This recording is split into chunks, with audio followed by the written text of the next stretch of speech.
In the brutal, suffocating heat of a Memphis summer, things rot. They rot quickly.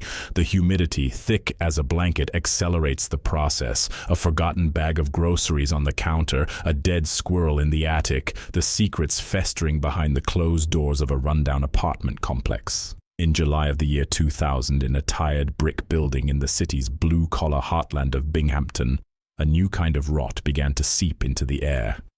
It started as a faint, peculiar smell, not the usual city scents of asphalt and exhaust and barbecue smoke.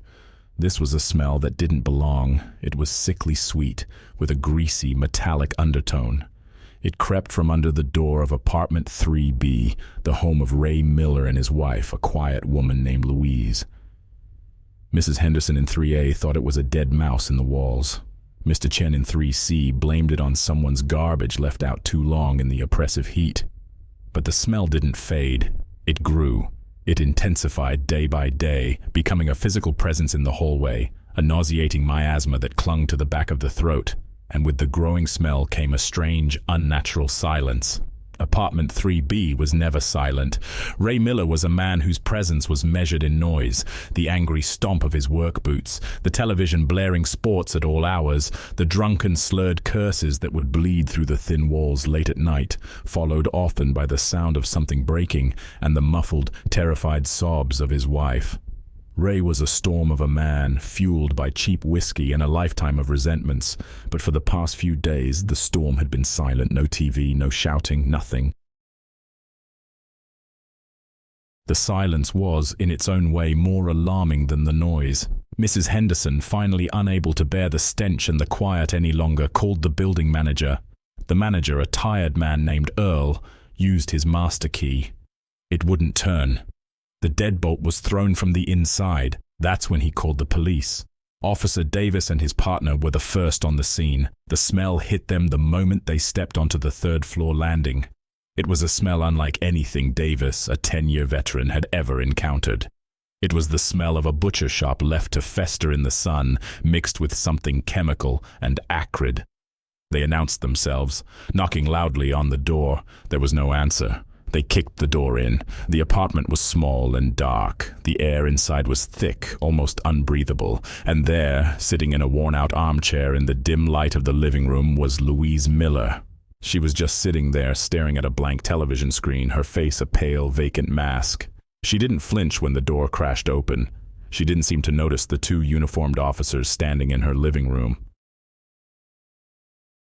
Davis's partner went to check on her while Davis followed the smell. It led him to the kitchen. It was a small, grimy space, but the source of the odor was immediately obvious. On the stove sat a large, old-fashioned aluminum pressure cooker, the kind people used for canning. It was huge, big enough to hold a Thanksgiving turkey, and it was still slightly warm to the touch. A cold dread, heavy and sickening, settled in Davis's stomach. He called for backup and for the homicide detectives. He knew with a certainty that chilled him despite the suffocating heat what he was about to find. Detective Marcus Thorne arrived 20 minutes later. He was a man who wore the city's grit like a second skin. He had seen the worst of Memphis, from back-alley shootings to domestic disputes that ended in tragedy, but he was not prepared for what he found in apartment 3B. The forensic team, wearing full respirators, carefully opened the pressure cooker. A cloud of putrid steam billowed out, carrying with it a new, even more horrific wave of the stench. Inside, submerged in a thick, bubbling, greasy broth, were the half-dissolved remains of a human body. The flesh had been cooked off the bones in many places, turning into a foul, gelatinous sludge. It was a scene from a cannibal's nightmare.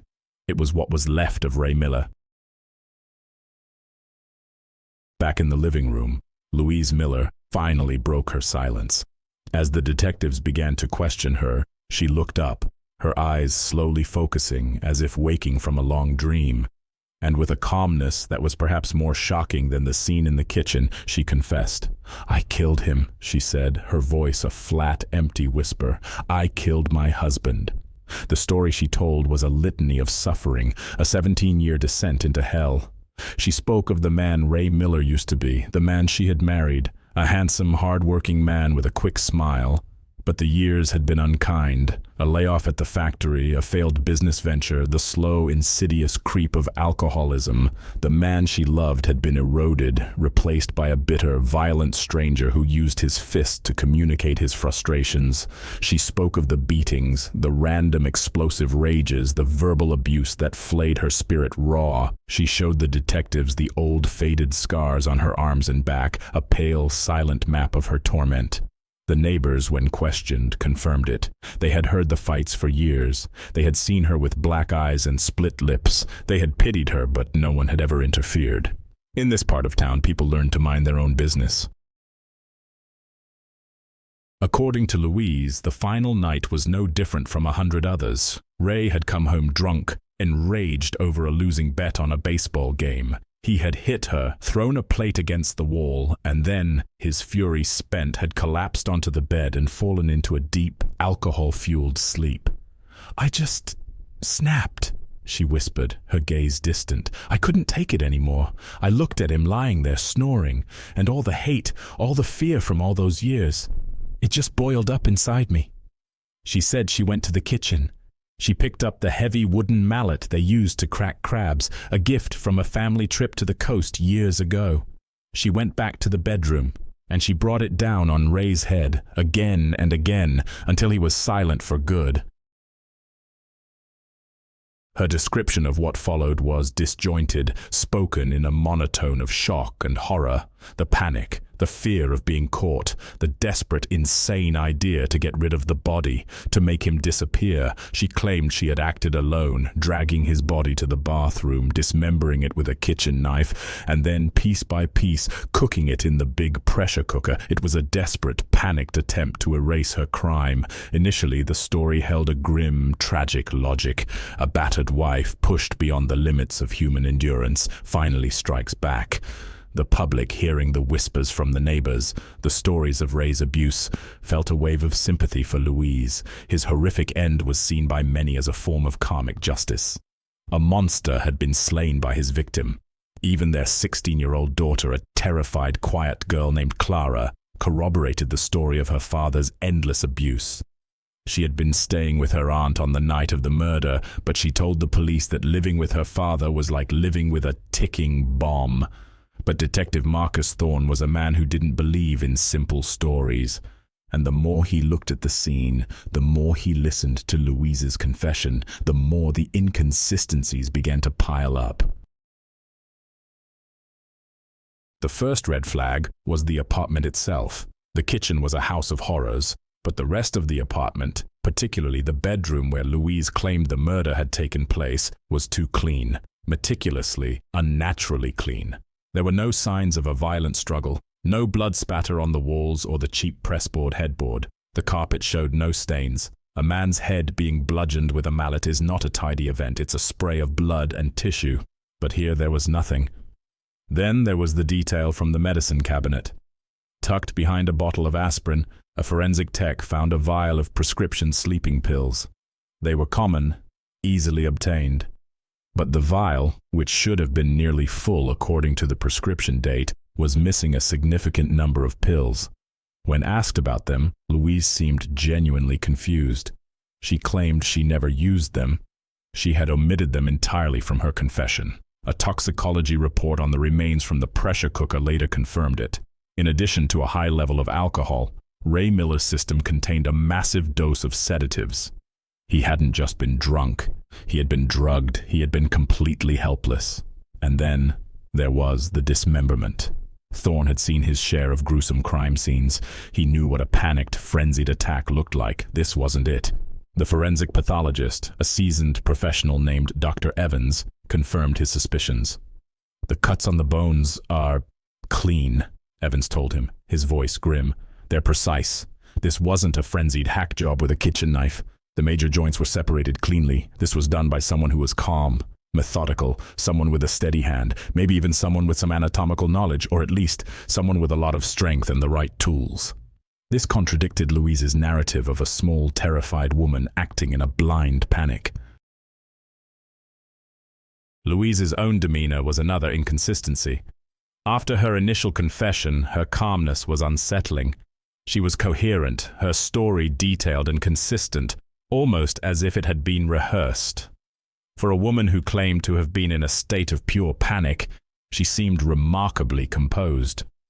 Thorne had interrogated enough killers to recognize the difference between the blankness of shock and the cold placidity of a liar. He started digging deeper into the Millers' lives. He discovered that Ray, while undeniably an abusive alcoholic in his later years, hadn't always been a monster. Old work colleagues from the factory remembered him as a diligent worker, a good friend when he was sober.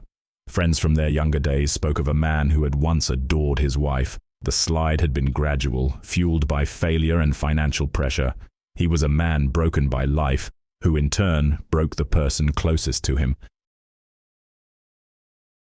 The biggest crack in Louise's story came from a small, forgotten savings passbook they found tucked away in a box of Ray's old things. It showed a balance of just over $10,000.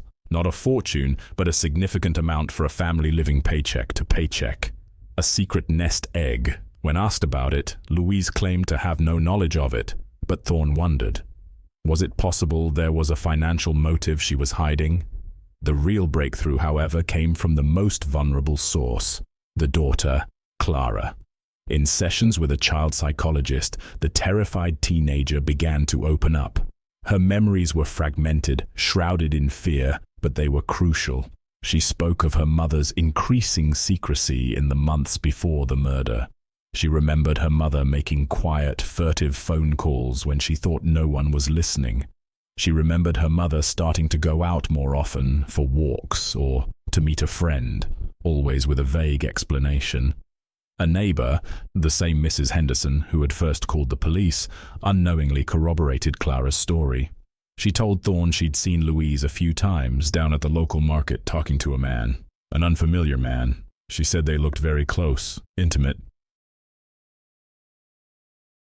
Working from Clara's fragmented memories of phone calls, and with a warrant for the home's phone records, they found a number that had been called repeatedly in the weeks leading up to the murder. It was a number that didn't belong to any known friend or relative. It was registered to a man named Frank Gallo, a 38-year-old construction worker. When the detectives first approached Frank Gallo at his job site, he was a wall of denial. He claimed he didn't know any Louise Miller. But when they presented him with the phone records, with the neighbor's eyewitness account of their meetings, his story crumbled. He and Louise eventually admitted to having a relationship, an affair. Louise tried to downplay it, calling it a simple friendship, a shoulder to cry on. But Frank, a lonely man with a hangdog expression, confessed that Louise had been his only source of hope, his reason for getting up in the morning. Frank Gallo immediately became a key suspect. He denied any knowledge of the murder, offering a weak alibi that he was at home alone, watching TV on the night in question. But an eyewitness, a late-night delivery driver, had seen a man matching Frank's description and his distinctive old Ford pickup, parked down the street from the Miller's apartment building late on the night Ray was killed. Frank's background as a construction worker meant he had the physical strength and the familiarity with tools that could explain the professional dismemberment. He was exactly the kind of accomplice a smaller woman like Louise would need to carry out such a gruesome task. The final damning piece of physical evidence came from a meticulous re-examination of the bedroom. Under the bed, tucked deep against the wall, a crime scene technician found a small, cheap-looking button. It didn't match any of Louise's or Ray's clothing. It did, however, perfectly match the buttons on the worn work shirt Frank Gallo had been wearing the day they first questioned him, and on the handle of the small hand saw that Louise had eventually admitted to using for the dismemberment, a saw she claimed to have bought herself. Forensics found a faint, partial fingerprint. Despite her efforts to clean it, the print remained. It belonged to Frank Gallo. Faced with this irrefutable evidence, Frank Gallo broke down. He confessed to being at the apartment, but he swore he had arrived after Ray was already dead. He said Louise had called him in a state of utter panic, saying she had done something terrible. He claimed he had rushed over, and out of a blind, desperate love for her, he had agreed to help her. He was the one, he admitted, who had dismembered the body. He was the one who had helped her cook the remains. He did it, he said, because he was terrified of what would happen to her if she were caught. He insisted over and over that he had not participated in the actual killing. But the story still didn't sit right with Thorne. The meticulous planning, the sedatives, the cleanliness of the crime scene, it all pointed to premeditation. It pointed to Louise. He found proof of this when he canvassed local hardware stores. He found a clerk who remembered Louise coming in a few days before the murder. She had bought large plastic garbage bags, duct tape, and the small hand saw. All the tools needed for a clean, efficient disposal. She wasn't a panicked victim. She was a woman on a mission. Under renewed, intense questioning, Louise's story began to shift dramatically. The mask of the long-suffering victim fell away, replaced by the cunning of a cornered animal. She tried to pin it all on Frank. She claimed he was the instigator, that he had manipulated her, playing on her misery, convincing her that killing Ray was the only way out. She painted him as a violent, controlling man who had threatened her into going along with his plan. This desperate attempt to recast herself as a victim only served to expose her true, manipulative nature. The final heartbreaking nail in her coffin was the detailed testimony of her own daughter. Clara, now feeling safe and supported, remembered everything. She remembered her mother giving her father a special drink that night, a hangover cure to help him sleep. A drink that Clara now knew contained the sleeping pills. She remembered her mother locking her in her bedroom for the night, something she never did. She remembered being woken up by a strange thudding noise from her parents' room, a noise she had been too terrified to investigate. Most damningly, she recounted overhearing her mother on the phone with Uncle Frank weeks before, talking about getting rid of him so they could have a better future. She had even heard them mention the money her father had been saving. The murder of Ray Miller was not an act of spontaneous self-defense. It was a cold, calculated execution, planned and orchestrated by his wife, Louise. Frank Gallo, in turn confronted with Clara's testimony, told the whole truth. He revealed how Louise had masterfully manipulated him, preying on his loneliness, promising him a life together, a life funded by the very savings she claimed not to know about. He admitted to providing the sleeping pills. He admitted to being there that night. He had helped Louise hold Ray down while she, in a cold, methodical rage, had brought the mallet down on her husband's head. The reconstruction of the crime was chilling in its efficiency. Louise had acquired the tools. She had drugged her husband into a state of utter helplessness. She had lured her lover into her plan with promises of love and money. Together they had committed the murder. Together they had dismembered the body. And together they had attempted to erase their crime in the most grotesque way imaginable, boiling the evidence down into a foul, unidentifiable soup. Louise's true motives were a dark, complex tapestry of hatred and greed. 17 years of abuse had planted a seed of pure, black hatred in her heart. But it wasn't just about revenge. It was about the $10,000. It was about starting a new life with a new man. It was about an extreme, selfish desire to get what she wanted, no matter the cost. Her cruelty, her malevolence was laid bare in the horrifying act of cooking her husband's remains, a final, absolute act of desecration. In a final, dramatic confrontation in the interrogation room with both of them present, the web of lies completely unraveled. Frank, broken by guilt and his own foolishness, gave a detailed account of Louise's manipulation. Louise, seeing that the game was over, finally admitted to everything. She confessed to being the mastermind. She confessed to striking the fatal blows. She confessed that her motives were a bitter cocktail of revenge, greed, and a deep-seated desire for absolute control over her own life, a control she had taken in the most brutal way possible. The aftermath of the case sent shockwaves through the community. The initial sympathy for Louise curdled into disgust and outrage. The story of the pressure cooker murder, as it became known, was a grim cautionary tale. It highlighted the silent epidemic of domestic violence, the failures of a system that provides no easy escape for its victims. But it also revealed the terrifying truth that the line between victim and perpetrator can sometimes blur and then be erased completely. The most tragic figure in the entire saga was Clara. Orphaned, traumatized, burdened with the knowledge of her parents' monstrous acts, she was left to navigate an uncertain future, forever haunted by the memory of the smell in the hallway and the silence from apartment 3B. At the trial, the verdict was swift. Based on the overwhelming evidence and their own confessions, Louise Miller was sentenced to death for the calculated and exceptionally brutal murder of her husband. Her lover and accomplice, Frank Gallo, for his active role in the planning, the murder itself, and the horrific dismemberment, received a sentence of life in prison without the possibility of parole. Detective Marcus Thorne attended the sentencing. He watched as they led Louise away, her face once again a placid, unreadable mask. He thought about the complex, ugly nature of human relationships. He thought about how love can curdle into hate, how desperation can mutate into monstrousness. The case was closed. But the memory of the heat, the silence, and the unimaginable horror simmering in that pressure cooker would stay with him forever.